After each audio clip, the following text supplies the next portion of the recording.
Well, by now, you should have your W-2 tax form in hand. But if you're slow to file your taxes, tonight's KARE 11 News investigation might have you rushing to hit send. That's because thieves could be trying to file your taxes for you. KARE 11's AJ Legault is here now with tonight's investigation. Randy, Julie, IRS officials aren't the only ones excited that it's tax season. Criminals brokering in identity theft are too, because it's one of their most lucrative windows of opportunity. You could call it Christmas for crooks. Beyond our 7-day forecast, as a Twin Cities-based meteorologist, 2 below zero, providing weather forecasting for clients around the country, actually, Brian Carrick knows a thing or two about seasons. 35 and 40. But during a recent tax season, and of course, the instant shock of going, well, what just happened? He got hit with something way off his radar. It's one of those things where you don't necessarily think you're going to be the one that's going to have this happen to you. Brian became the victim of what's been described as a tsunami of fraud, one of the biggest tax scams going. Somebody stole his identity and claimed his tax refund before he could. I'm looking at the computer and I'm going, well, how is it somebody used my social security number? Brian's far from being alone. It's happening all across the country. Andrew Luger is the U.S. Attorney for the District of Minnesota. This type of fraud, the tax return fraud, is approximately $100 million in Minnesota alone in phony tax returns. Each year?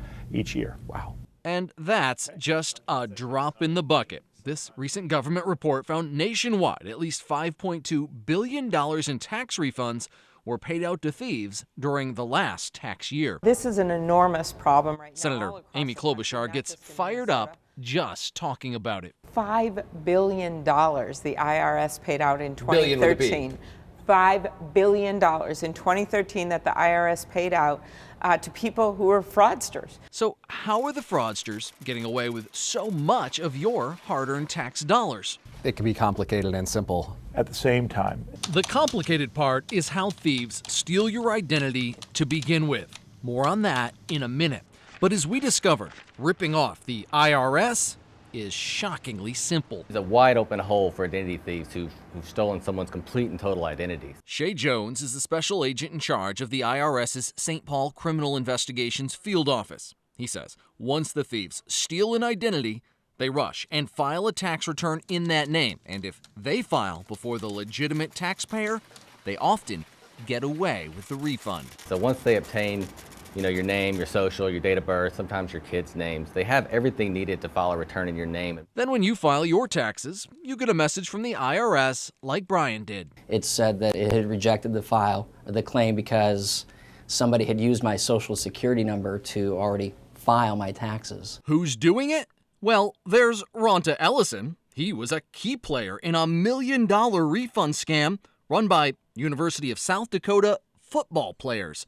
The ringleader, cornerback Alfonso Valdez, number 12, recently pled guilty, admitting the group used stolen names and social security numbers to file tax returns in the names of individuals whose identities had been stolen. He attempted to get about $1.1 million, and it looks like only about $400,000 actually went out the door. It used to be you had to wait for a refund to come in the mail. But now the refunds can be direct deposited into a bank account or even put onto one of these prepaid debit cards like we bought down the street at the drugstore. And thieves know these things can be hard to track.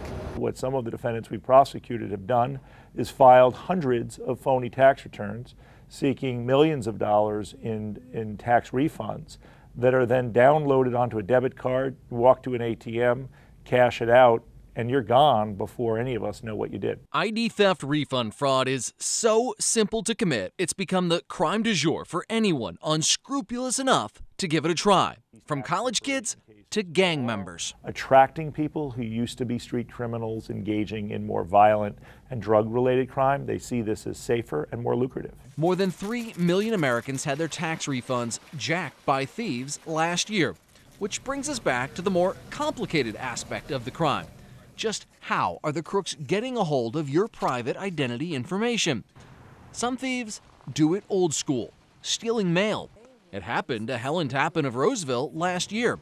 Her W-2 was taken. I'm furious. I'm angry. I want to hit something. This St. Paul traffic stop turned into a major bust There's a lot of mail back here. when officers noticed the back seat was filled with stolen mail. Dude, they had mail from a dozen different houses back here. The thieves were in the process of using Helen's info and others to file false tax returns and open lines of credit.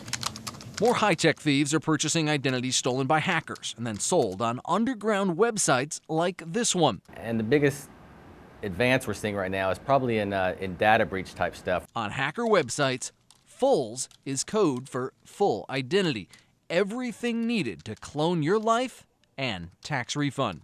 So think about this. Just how often has an insurance company or doctor's office asked for your social security number?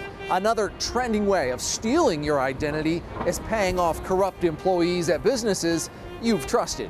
They're paying off employees at insurance companies, car dealerships, anybody who has to run a credit report or pull social security numbers. There hasn't been a shortage of business employees willing to sell this information? No, there hasn't. And employees, get greedy sometimes. That takes us back to the case of Alfonso Valdez, the University of South Dakota football player. We found part of his multi-state tax fraud scheme involved his girlfriend. She worked at an insurance company where court records show she stole personal identifying information from customers, and Valdez and others filed for false income tax refunds in their names. It's an absolute outrage, and it has to be fixed. Senator Klobuchar has authored proposed legislation that, in part, increases penalties for those who commit tax ID theft. She says this type of fraud has to be reined in. Enough is enough, and the way you do it is by upping the prosecutions and then looking at ways you prevent it from happening in the first place. But with the identity thieves coming at you like a blizzard from so many directions, many like Brian Carrick question if it's even possible to prevent. So how can you protect yourself from that? Tough question, right? And one all of us want the answer to.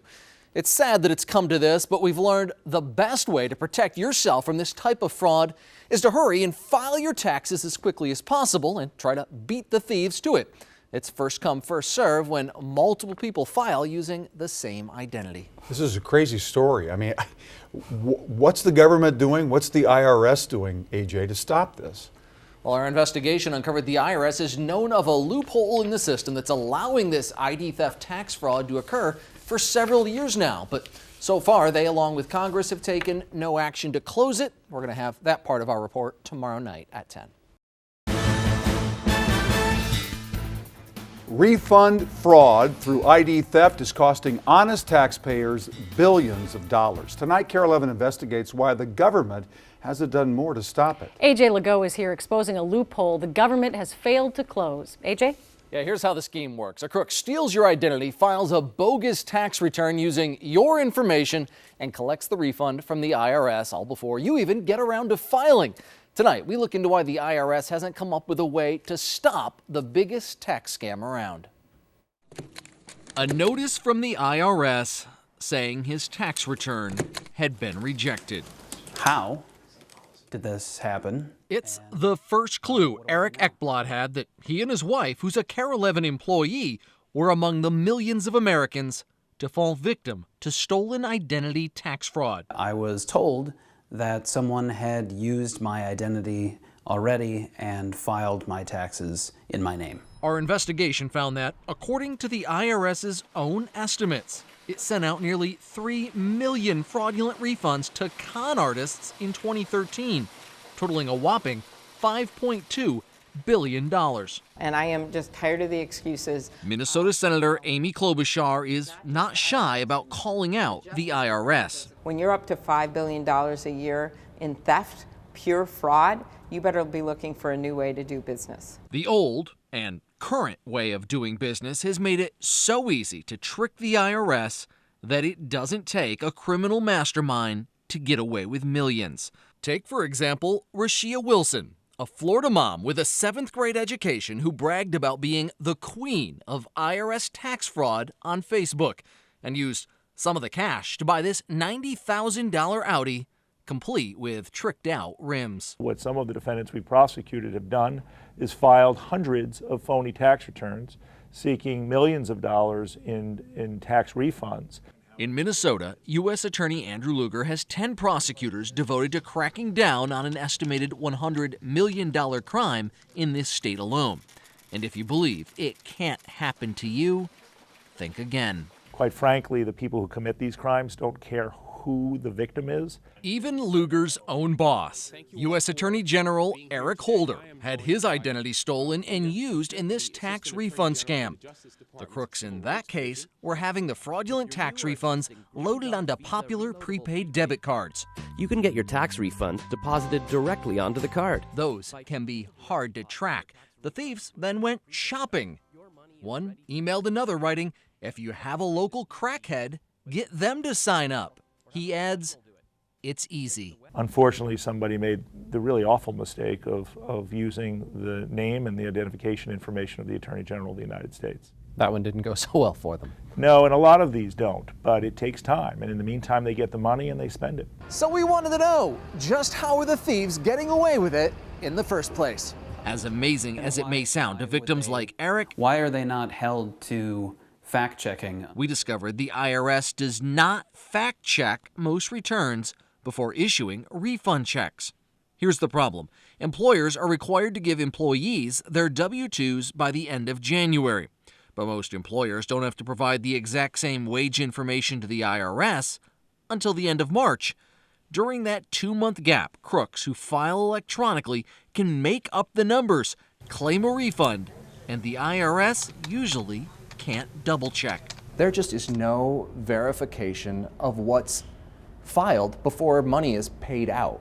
No, exactly. And I think that it's time for the IRS to work with Congress to come up with a bill that actually verifies this. And that is not happening right now. We need to have the W-2 information earlier so we can... At this Senate hearing last year, the top man at the IRS said he knows all about the W-2 problem.